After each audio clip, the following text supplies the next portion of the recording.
Let's discuss the loss of image quality that can occur when you transform layers. I'll merge the entire group down into a single layer, and I'll scale Transform Lady down much smaller with Free Transform.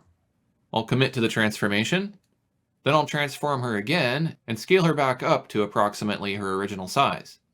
You may notice that Transform Lady has become a little blocky and blurry. She doesn't have the original detail that she had before. That transformation pretty much ruined the image. So why did that happen?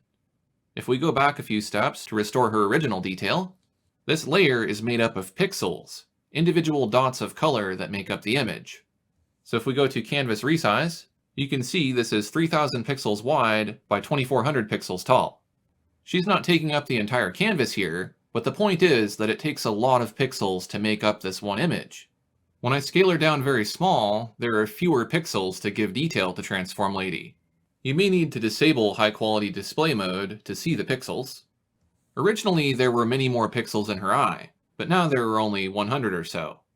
As soon as I click on the check to commit this transformation, I've thrown away all that extra detail contained in the pixels. Unless I do an undo, that detail is gone for good. I can scale Transform Lady back up to her original size, but all that's doing is taking the pixels and multiplying them to fill the extra space. Corel Painter doesn't know what the original detail was in your image. All it can do is guess. The finer details suffer the most. Painter was unable to restore the original detail from the texture on the sweater, and the necklace has been recreated as white blobs instead of perfect circles. Let's make this situation even worse by transforming her again. Let's make Transform Lady as tiny as an ant. Once I commit to that transformation, I can zoom in and see that now she's made up of about 100 pixels or so. You can see just a little indication of the hair, the shirt, and the skin. Let's transform her again to make her larger, and now she's barely recognizable as a person. That's because when we made her very tiny, we threw away all but a few pixels. The lesson here is, be very careful when you're transforming layers. It is possible to transform layers non-destructively. This will ensure that the transformation does not harm your layer. One way that you could do that is to right-click on the layer that you want to transform and duplicate it. If you hide one of the duplicates, you can transform the other as much as you like until you're satisfied with the change. It's okay if this layer ends up blurry, because it's only being used temporarily to compose the image. You can show the original layer, match it to the temporary one, then delete the temporary layer. That will give you the best quality when you transform.